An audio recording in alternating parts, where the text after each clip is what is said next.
कश्मीरी पंडितों का मुद्दा बीजेपी और एक खास वर्ग अक्सर उठाता रहता है। सोशल मीडिया पर भी इसके अक्सर चर्चे होते रहते हैं। कहा जाता है कि ये मुद्दा बीजेपी को फायदा देता है, लेकिन अब नेशनल कॉन्फ्रेंस बीजेपी से ये मुद्दा छीनने की तैयारी कर रहा है। कम से कम फारूक अब्दुल्ला के बयानों से तो ऐसा ही लगता है। जम्मू कश्मीर में शानदार जीत के बाद अब नेशनल कॉन्फ्रेंस के अध्यक्ष फारूक अब्दुल्ला ने कश्मीरी पंडितों की वापसी का ऐलान किया है। फारूक अब्दुल्ला ने मीडिया से बातचीत करते हुए कहा कि कश्मीरी पंडितों को वापस लौटना चाहिए और अपने घरों की देखभाल करनी चाहिए। उन्होंने कहा कि हम खुले दिल से उनका स्वागत करते हैं। सुनिए फारूक अब्दुल्ला ने इस बारे में क्या कहा। आपने खुद देखा अमन कितना है। मैं उम्मीद करूंगा कि हमारे भाई और बहन जो यहाँ से चले गए थे उस वक्त, कि वो घर वापस आए और अपने घर को संभालें और इस साथों को फिर से चमकाएं। अखरा गया वक्त, कब से वक्त आ गया, उनको घर वापस आना चाहिए, जल्दी आना चाहिए। न सिर्फ हम कश्मीरी पंडितों का सोचते हैं, हम जम्मू के लोगों का भी सोचते हैं। हम भारतीय हैं और हम यहाँ सबको साथ लेकर चलना चाहते हैं। नेशनल कॉन्फ्रेंस के अध्यक्ष फारूक अब्दुल्ला ने शनिवार को कश्मीरी पंडितों की वापसी का आह्वान किया। शुक्रवार को उन्होंने सरकार बनाने का दावा किया और इसके बाद मीडिया से बात करते हुए कश्मीरी पंडितों के सवाल पे कहा कि वो और उनकी पार्टी कश्मीरी पंडितों की वापसी का इंतजार कर रहे हैं। शनिवार को उन्होंने कहा कि 1990 के दशक की शुरुआत में पलायन के दौरान अपने घरों को छोड़ने के लिए कश्मीरी पंडितों को मजबूर होना पड़ा था। उन्होंने कहा कि मुझे उम्मीद है कि हमारे जो भाई बहन यहाँ से चले गए थे वो वापस आएंगे।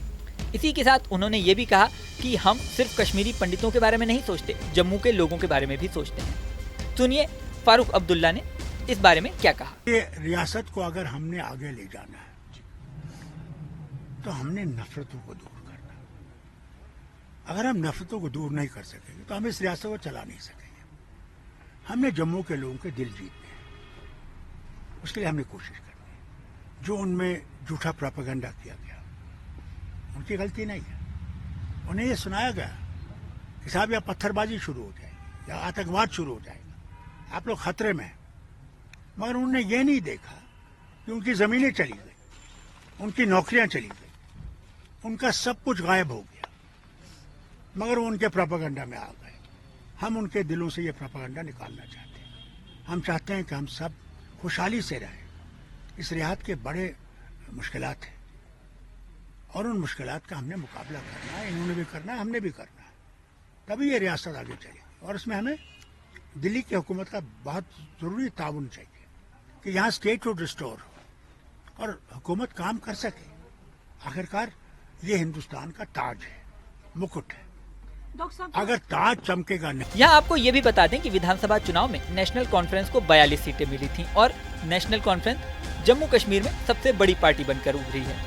नेशनल कॉन्फ्रेंस ने कांग्रेस के साथ गठबंधन करके चुनाव लड़ा था। कांग्रेस को भी 6 सीटें मिली हैं। ऐसे में बहुमत का आंकड़ा नेशनल कॉन्फ्रेंस और कांग्रेस के पास है। इसके बावजूद नेशनल कॉन्फ्रेंस अन्य पार्टियों से भी समर्थन जुटा रही है। फारूक अब्दुल्ला ने दावा किया है कि उनके पास आम आदमी पार्टी, कम्युनिस्ट पार्टी और कई निर्दलियों का भी समर्थन है। अब सरकार का गठन कब तक होता है, सरकार का स्वरूप कैसा होता है, मंत्रिमंडल में किस किस पार्टी के लोग शामिल होते हैं, इसको लेकर कयासबाजी जारी है। इस कयासबाजी से पहले फारूक अब्दुल्ला ने कश्मीरी पंडितों को लेकर जो कहा वो चर्चा का विषय बना हुआ है। अब सवाल उठ रहा है कि बीजेपी इस बात पर किस तरह से रिएक्ट करती है। इस वीडियो में फिलहाल इतना ही। बने रहें न्यूज नेशन के डिजिटल प्लेटफॉर्म पर। न्यूज नेशन अब व्हाट्सएप पर खबरों की ताजा अपडेट के लिए न्यूज नेशन के इस QR कोड को स्कैन करें।